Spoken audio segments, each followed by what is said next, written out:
Hello everyone.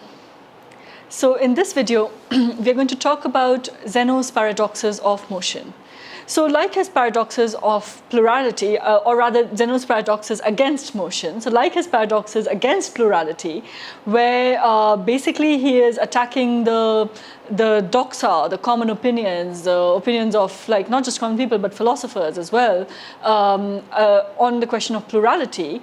Here we have his arguments against motion, and as we said, when we were talking about Plato's Parmenides, that Plato's sort of like hypothesis or thesis or just claim is that Zeno is basically using these sort of his argument, his elenchus to make a defense for Parmenides. So Parmenides claims that there is no plurality, there's no motion, there's only one single thing.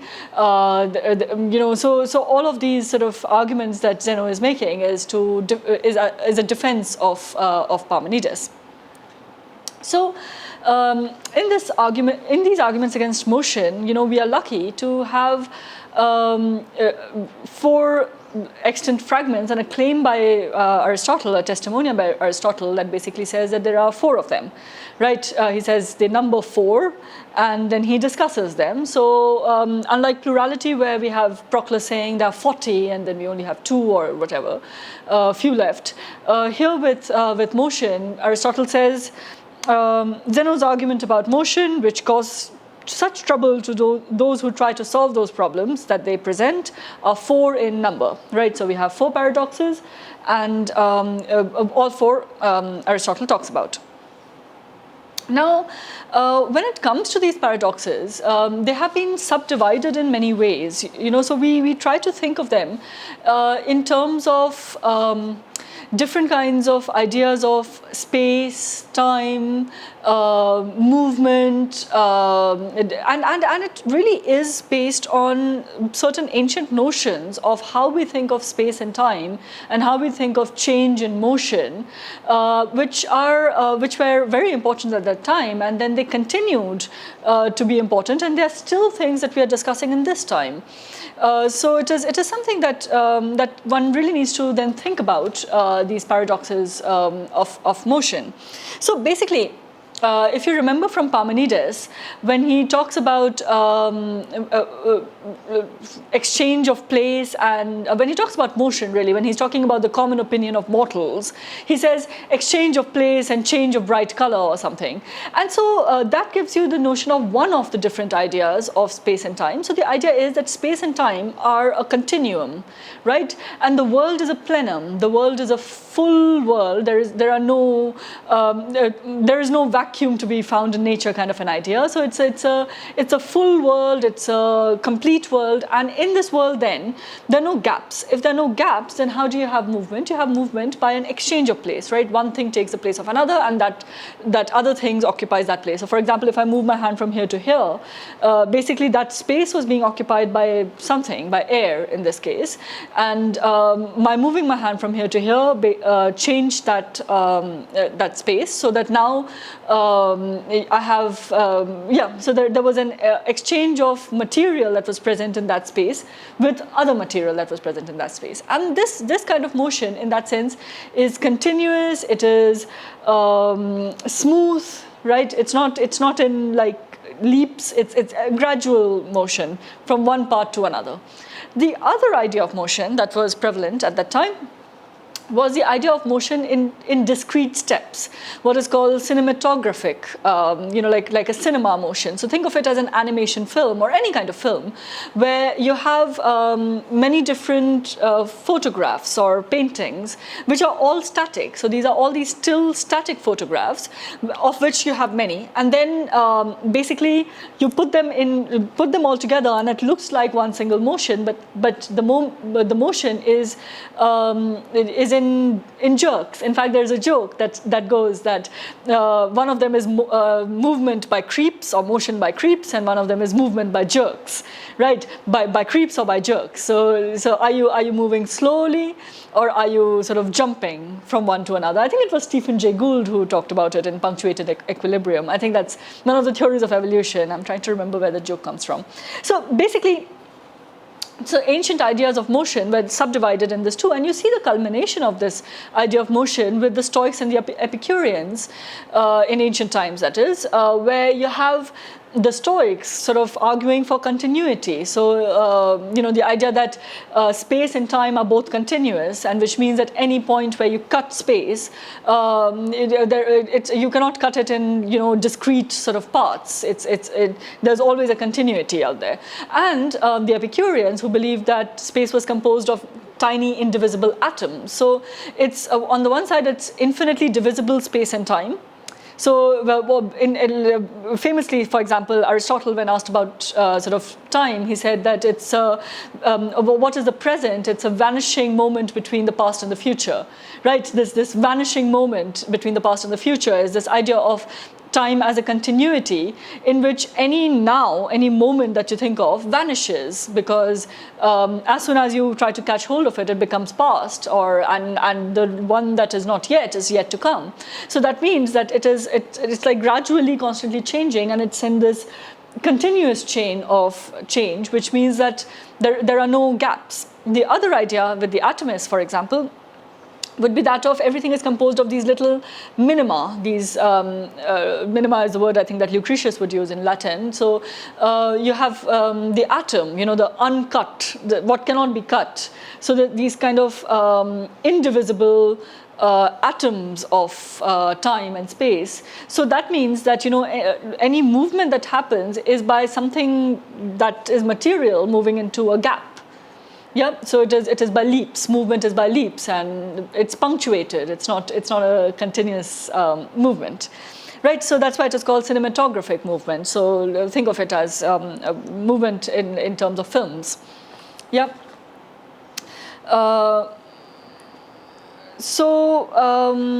The paradoxes that we have with Zeno. So we have 4 of them, as I said, and they are subdivided usually into these 2 groups. So you have 2 paradoxes which deal with continuous motion, and 2 paradoxes that deal with discrete motion. The ones that deal with continuous motion, you have the subdivision of that into 2, and this is from Kirk and Raven. You have the subdivision of that into 2. So one of them is is talking about the motion of a single body against a fixed goal, and the other one is talking about relative motion, right, between 2 bodies. In the same way with continuous motion, you have again the motion of a single body with terms of a goal, and then relative motion. So we'll talk about all these 4 paradoxes first I'll read out from Aristotle, and then I'll sort of explain them to you. The solutions of which we are not going to talk about.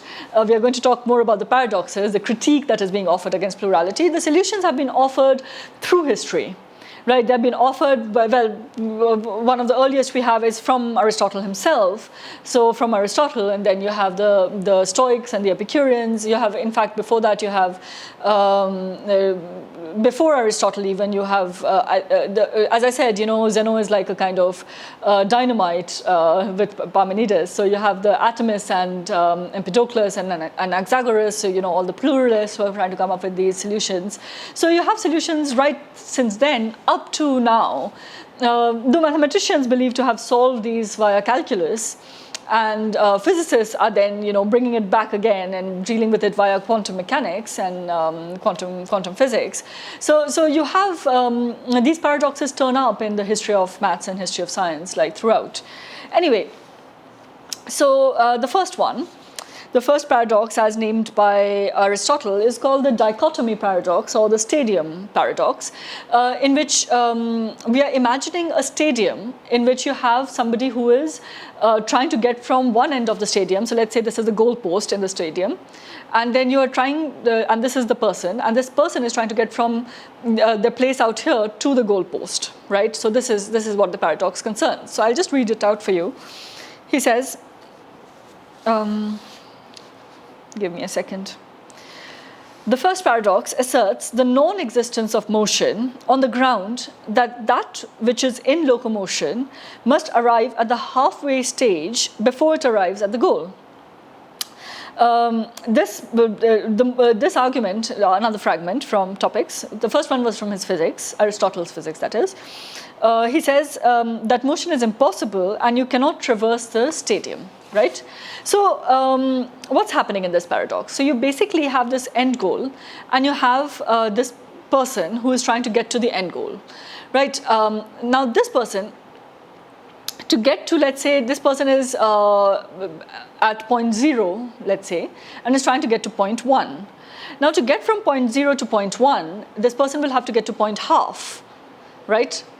To get to point half, they would have to get to point 1/4, a quarter. To get to the quarter, they'll have to get to an eighth. To get to an eighth, they will have to get to a 16th. To get to a 16th, they would have to get to a 32nd. To get to the 32nd, they'll have to get to a 64th, to 128th, to 256th, to 512th, to 1024th, to 2048th. Sorry, it's a lot of fun doing that. You get the idea, right? And it'll get smaller and smaller, but they still have to traverse the half of the half of the half of the half of the half of the half distance ad infinitum, right, to infinity. Now, given that they have a finite amount of time in which they're trying to traverse the space from here to here, this is Aristotle's explanation of it, but they have to cover an infinite number of subdivisions of that space. Yeah? I mean, we're thinking this is one of the paradoxes of continuous motion, so or continuous space and continuous time. So yeah, they have to, and this continuous time then is infinitely divisible. So if this space, and time, both of them are continuously divisible, and you have this continuously divisible space, then to get from point 0 to point 1, this person running would have to traverse an infinite number of subdivisions of that space, and which they cannot do in finite time, right? So that means that they would never move. So this is one argument against motion, and this is something that does make motion impossible for Zeno. Then the other paradox, which is related to this, which is the famous one, is called Achilles and the tortoise paradox, which deals with the same paradox but in terms of relative motion. So I'm just trying to find, the description of it. Yeah, it's here. Right, so the second paradox, and I'll just read it out from Aristotle again. He says, the second is the so-called Achilles paradox, and it amounts to this: that in a race, the quickest runner can never overtake the slowest, since the pursuer must first reach the point whence the pursuit started, so that the slower must always hold a lead. This argument is the same in principle as that which depends on bisection, though it differs from it in that the spaces with which we successively have to deal are not divided into halves, right? So it is, as he says, as Aristotle points out, it's pretty much the same as the previous paradox that we were looking at. It's pretty much the dichotomy paradox, but this time we're not talking about half of the half of the half of the half. What we have is, and the story, if you have heard, there's also a later children's story sort of with a similar idea of this Achilles who falls asleep, and the tortoise they have a race, and the tortoise goes ahead, and then Achilles has to catch up, and he doesn't manage to catch up. I mean, that's a popular sort of story, but here we're dealing with a paradox, and it's a serious mathematical argument that he's trying to make, or philosophical contention that he has, is that let's say the tortoise starts ahead of Achilles, right? So the tortoise starts at point T. Yeah, or let's say in this case at point 1, as we said, and or point 2, and Achilles starts at point 1. Now the tortoise is moving from point 2 onwards, and that is already, as with dichotomy, that movement is impossible. Let's say that it's going to that goal, and it'll have to traverse half of the half of the half of the half. But Achilles is trying to move in relationship to that tortoise, which is moving ahead. Now the point is that even without talking about halves of halves, there are an infinite number of points that the tortoise that Achilles needs to cover to get to the tortoise and to overtake the tortoise, right? Now here, again, you have the same problem of continuous space being infinitely divisible, which means that Achilles would need to cover an infinite number of points, which are gradually also increasing if we assume that the tortoise is moving, right? So it's a gradually increasing number of infinite spaces, and the whole idea itself, as Zeno points out, is absurd. Right, so this is the paradox of Achilles and the tortoise, and it is similar to the first one, except and both of them deal with continuous motion and infinite divisibility of space. But here, as you can see, you have the issue of infinite divisibility of space without taking into consideration halves, right? Like any kind of division is impossible, not just a half division, which was the case in the dichotomy paradox. Here what we're saying is that any kind of division is impossible, yeah? So, because as he says, that the runner, that is Achilles, cannot overtake the tortoise, since the pursuer must first reach the point whence the pursuit started. So let's say the tortoise started at point T, Achilles, or point 1 as we said, right? Achilles must first reach 1, but he cannot even reach 1, right? And so the tortoise would always take a lead. And they're moving as well. So that's why it is a relative motion kind of a paradox. So these two are the ones that we think of as the ones dealing with continuous motion. And then we have a few more, yeah? Or rather two more of the motion paradoxes. So one of them, another famous one really, is the flying arrow paradox, which also deals with the same kind of problem of motion, except this time it deals with discrete motion, or the motion of like film, as we said, cinematographic motion, in which you have this arrow which is moving from well, okay, I'll read it out to you, which will make much more sense. So he says, the third paradox is from Aristotle again. He says, that is already given, is to the effect that the flying arrow is at rest, which result follows from the assumption that time is composed of moments. If this assumption is not granted, the conclusion will not follow. Yeah, so he's basically criticizing this this idea of Zeno. But as I said, the thing with Aristotle is that he doesn't give very satisfactory refutation of these arguments. His refutations don't make that much sense, and I mean he does try, but I think Zeno's paradoxes still hold.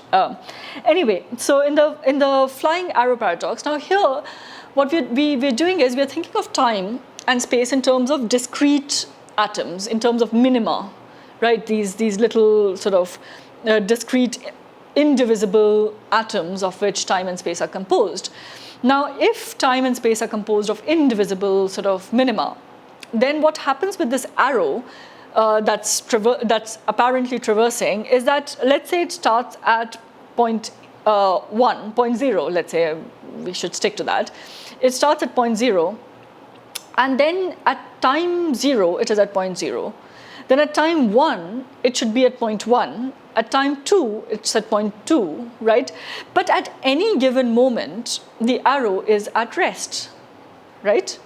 I mean, it's just such a brilliant idea if you think about it. It's basically talking about the staticness of movement, if we think of movement as composed of, or time and space as composed of discrete elements rather than of continuous elements. Even with continuous elements, you saw the impossibility of motion. Nothing would move in the first place if motion was continuous.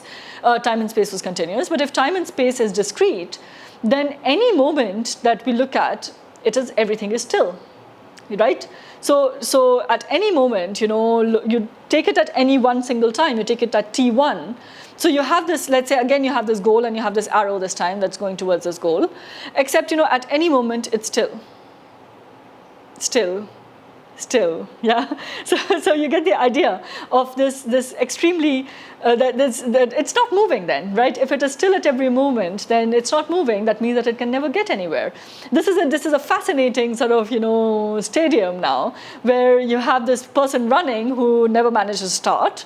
this person trying to overtake a tortoise and he never manages. So the first one, think of it as a static picture of this person running and this goal and never reaching. The second one, think of it as a GIF with, Achilles is moving, tortoise is also moving, but Achilles never manages to take over the tortoise.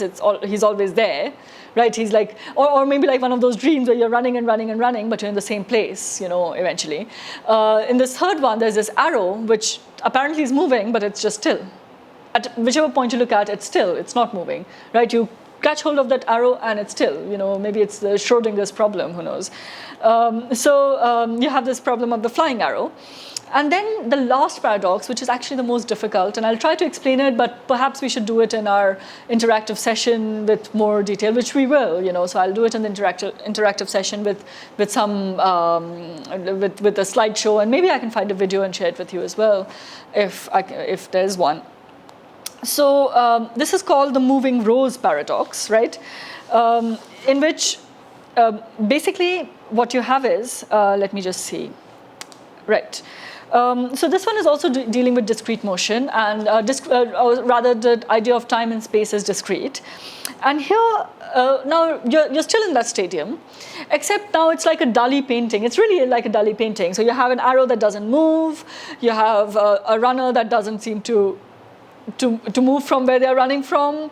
You have this, really sort of the strongest sort of hero, Achilles, who is running and cannot even overtake a tortoise. So it's this Dali painting. And the third and the last is the audience, who are in these rows of seats which are moving, apparently, right? Because remember with Zeno, you always have this, it's an elenchus, right? So he starts with movement. So you have these rows like this. You have these three rows. So you have the row alpha, row beta, and row gamma.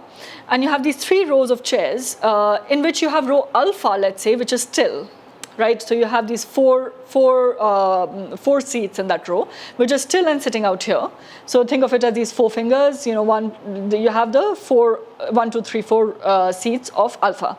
Then you have row beta, which is like this, so two of them are in the same space as this row alpha and two of them are on this side, and it's moving. It's moving from here to here. It's moving from here to here, so sometimes it comes parallel to alpha, sometimes it's not. And then you have a row gamma, which is again, parallel to, which is again sort of, it's sort of two of them are with alpha and two of them are outside, and then they're also moving this way. Now what's happening out here is that you have beta and gamma that are moving, which means that when, let's say, relative to each other, they are in this position, yeah? They are not, like when they are furthest apart, they don't really overtake each other. So which means that when they move 4 places, 4 discrete places, while alpha on top is still. So relative to alpha, they move only 2 discrete spaces, right? So let's say you have, relative to alpha, what you have is, you have movement like this, yeah? You have movement like this, which means that, and this is the paradox, that it is, you have, how do I explain it? Basically, alpha is the same, so they're all composed of that same size of that indivisible particle, right? 4 minima, as I said, 4 of the tiniest indivisible atom. Now, these 4 atoms, these 4 minima are of the same size, which means alpha is equal to beta is equal to gamma. 2 alpha then should be equal to 2 beta and 2 gamma, right? But actually, 2 alpha, because of the motion, while it covers only 2 alpha, it covers 4 gamma, the beta, right? When beta is moving, it's moving relative to only 2 alphas, but moving relative to 4 gammas, right? So basically what you have then is that if you say alpha is equal to beta is equal to gamma, then, and if you replace, and that means they should be interchangeable, right? So you should be able to say, if you are saying 2 alpha is equal to 4 gamma, but alpha is equal to gamma, then basically you're saying 2 alpha is equal to 4 alpha, and so you get the paradox that 2 is equal to 4, right? So it is both covering 1 minima and it is covering 2 minima, at the same time, simultaneously. So basically, I know it's very confusing and it also doesn't make much sense. You would say that, well, yeah, but that one is still and this one is moving, but we're talking about movement. Anyway, I'll read it out to you from Aristotle. I'm not sure it'll make things clearer because it's actually fairly complex the way Aristotle explains it, but I'll still try it, right? So he says, the fourth argument is that concerning the two rows of bodies, each row being composed of an equal number of bodies of equal size, right? Of equal minima, 4 bodies. Two rows of bodies of equal number of bodies of equal size, passing each other on a race course as they proceed with equal velocity in opposite directions, right? So they're going with equal velocity in opposite directions. Opposite directions. The one row originally occupying the space between the goal and the middle point of the course, and the other that between the middle point and the starting point, right? So you have the starting point, middle point, goal, 3 points. One occupying the space which is between the goal and the middle point, right? So here. Then the other occupying the space between the middle and the starting point here, right? And yeah, so actually not 3 rows, 2 rows, but 3 rows helps us understand relative to each other what's happening. Right, this he thinks involves the conclusion that half a given time is equal to double that time, as I said, the way I explained it.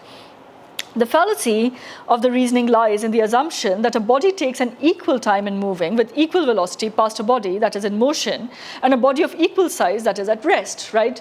So one body is at rest and one body is in motion, and which is why that third row came up, the still one. So the still one is not one that he's mentioning. So he's mentioning only these 2 rows which occupy this space, and then they move this way, right? In opposite directions.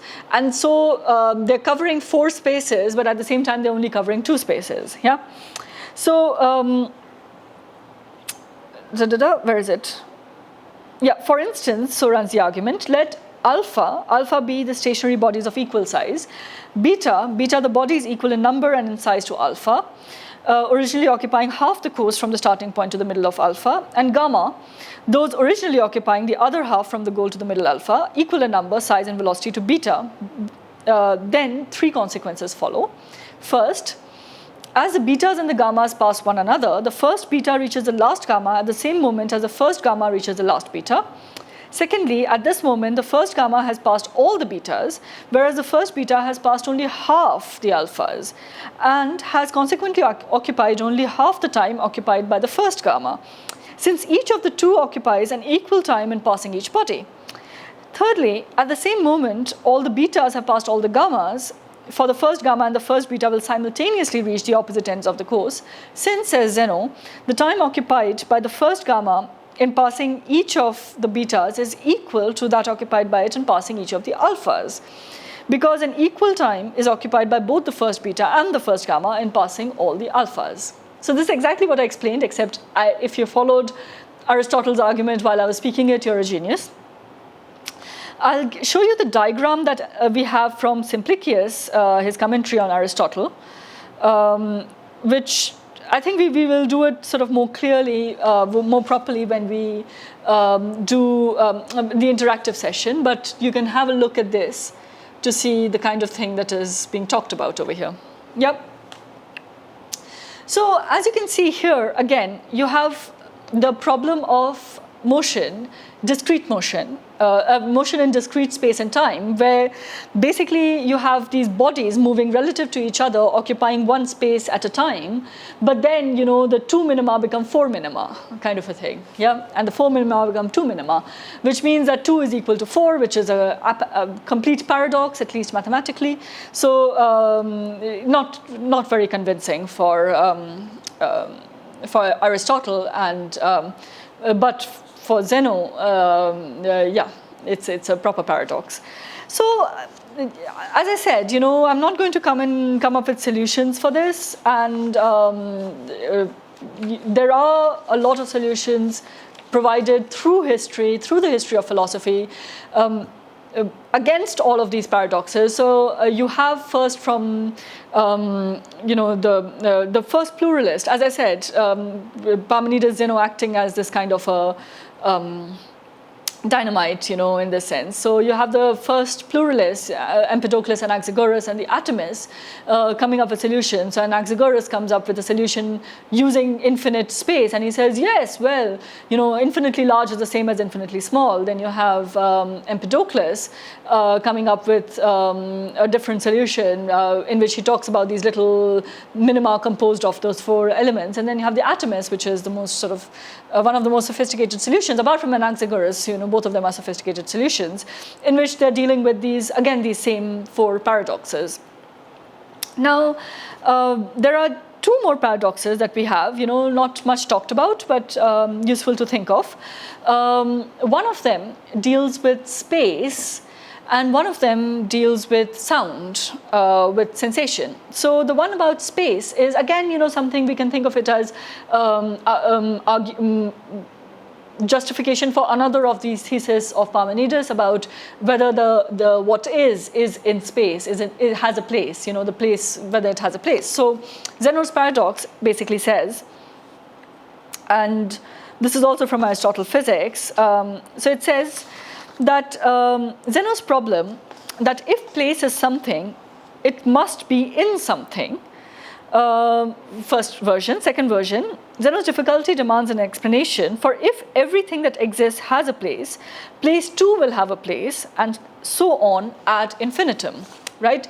So you have this precise problem that if everything that exists, so whatever you have, and if you have a plurality of things, everything that exists, if it has a place, then that place will have a place, and the place of the place will have a place, and the place of the place of the place will have a place. And it's again a problem of infinite regress. It's a place of a place of a place kind of a problem. So what is, again, where is this place? Now, this looks more like an Escher painting to me than a Dali one, but you again get the idea of this infinite regress of space, and there's not much to explain out here. This is in the same line as the other paradoxes. The last one is that of the paradox of the millet seed. Now, this millet seed paradox is basically about this very tiny millet seed, I suppose, which falls and doesn't make a sound. Now, you can replace this millet seed in your imagination with anything that is extremely tiny, the infinitesimal sort of size thing, which if it falls, it would not make a sound. Now, but this is the heap paradox of a sort. So that one millet seed would not make a sound, but what about a whole set of millet seeds, right? So the paradox basically says there's no part of the millet seed that does not make a sound, right? But let's say it's a big enough millet seed and there are lots of millet seeds. Now when they fall, they will make a sound. So how can you go, and this is similar to the idea, the paradox of plurality that we were talking about. So in the paradox of plurality, we had the same issue of things being composed of these units, of these tiny units, and then occupying infinite sort of, composed of these tiny units, which have no magnitude rather. And then that means that either the whole object is composed of a lot of zeros and so has no magnitude at all, or it is composed of things which have dimensions, and that means it is infinitely big.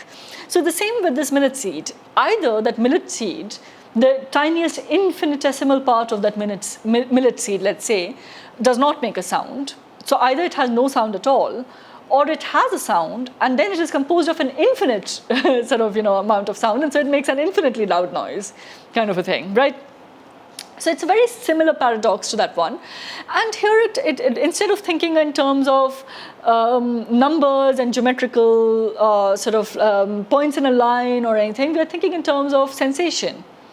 Maybe there were more paradoxes of this sort, we may not have them, but we're thinking in terms of sensation, that what about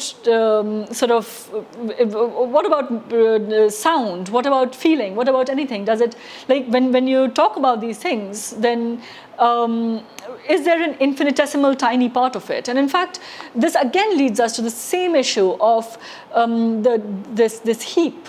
So the sort of vagueness logic, the heap sort of paradox, which is basically that how many grains of something, how many grains of sand, let's say, make a heap.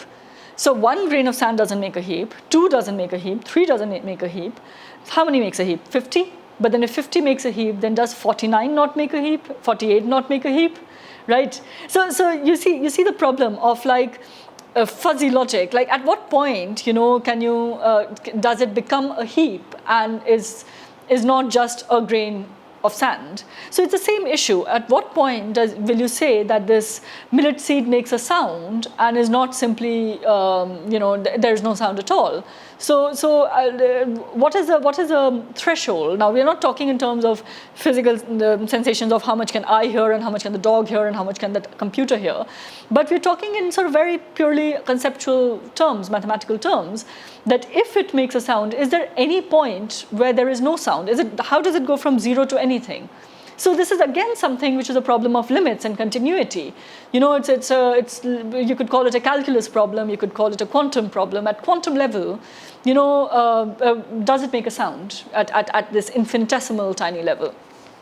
So as you can see already, with all the paradoxes that we have talked about, whether they be paradoxes of plurality, in which we were talking about magnitude, what is the unit of magnitude? If it is infinitely small, then can a huge set of infinitely small magnitudes added together, can the aggregation of infinitely small magnitudes make a thing or not? Right? About the number, in fact, of finitude and infinity of number, can finite sort of numbered objects. If one object has a finite number of parts, then it should be equal to that parts. If a set has 10 numbers, then it should be equal to that number. But then if it is infinitely divisible, then it has an infinite number of numbers. So that means it is both finite and infinite, right?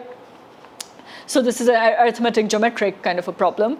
Then you have the problem of plurality of units, that you cannot find indivisible units, right?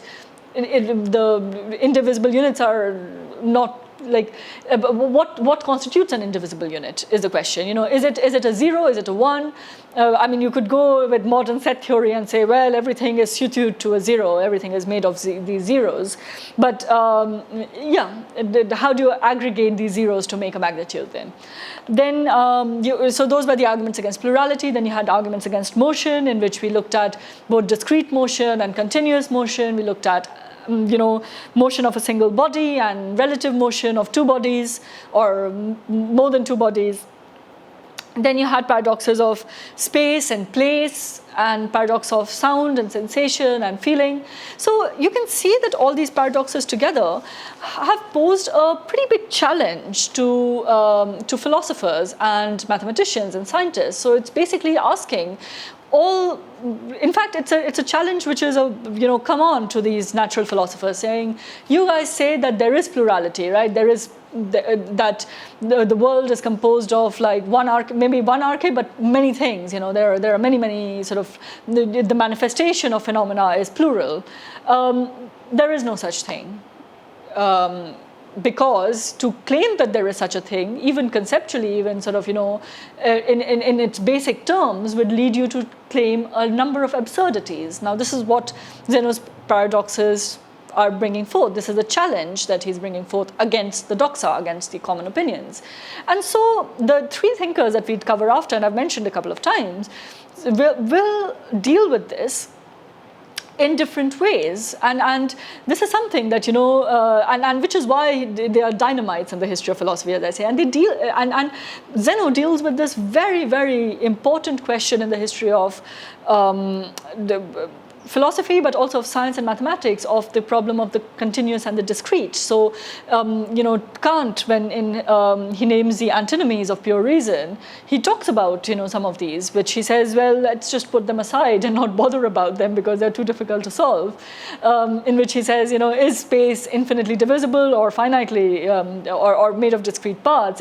So you'll have people coming up with solutions, and they posed a challenge. And so,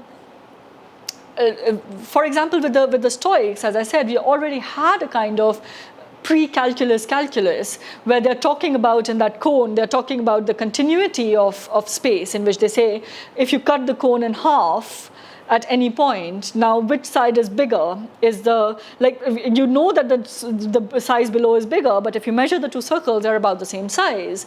But then what is happening? There's an infinitesimal difference between them, and that's how they understand continuity.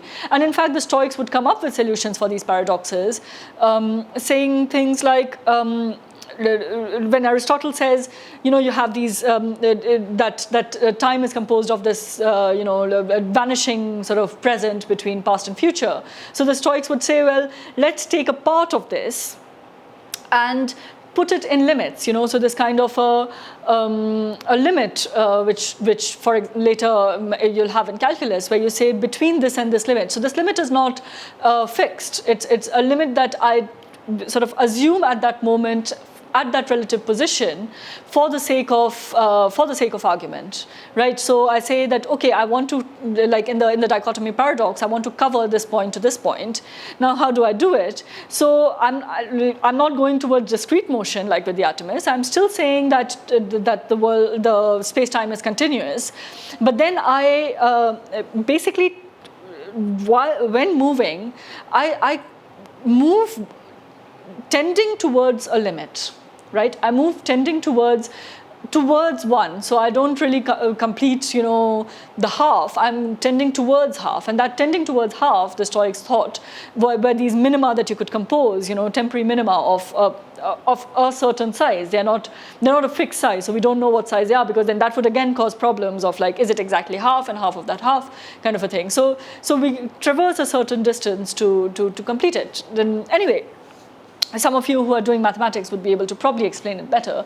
So you have this idea of limit and continuity, which is one of the ways of dealing with these paradoxes. But these paradoxes have been a very rich, fertile sort of challenge, like grounds to challenge common sort of understanding of things. And they are still sort of, they lead to a lot of thought, and mathematicians might think that they've solved things, and physicists might think that they've solved things, but philosophically, they raise very, very important questions that still need to be thought about continuity, about ruptures, about interruptions, about discreteness, about time and space and motion and plurality, and they bring up some very, very challenging questions in philosophy, which we can still sort of think about, and they're not. Philosophy anyway doesn't resolve things. We are a bit like Zeno, in which we have a more of a critical sort of attitude towards things. So,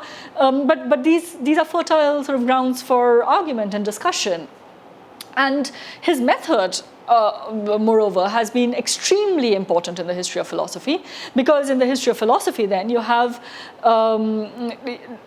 this critical side of it, where it's not about positing sort of newer and newer claims. It's not about saying, oh, all is water, all is air, all is atoms, but not positing anything from my side. And this is what Socrates does, for example, but sort of looking at all the common opinions, doxa, and then laying it bare and showing the absurdities in sort of common opinion, kind of prolegomena to any future metaphysics, as Kant would call it, though Kant also makes positive claims. So you have this sort of a critical negative attitude, in both of critical theory, if you want to call it that, that you can see already in Zeno's paradoxes. So that's why they are extremely interesting, and that's why I call them, this kind of a dynamite or catalyst for the rest of the history of philosophy. Thank you.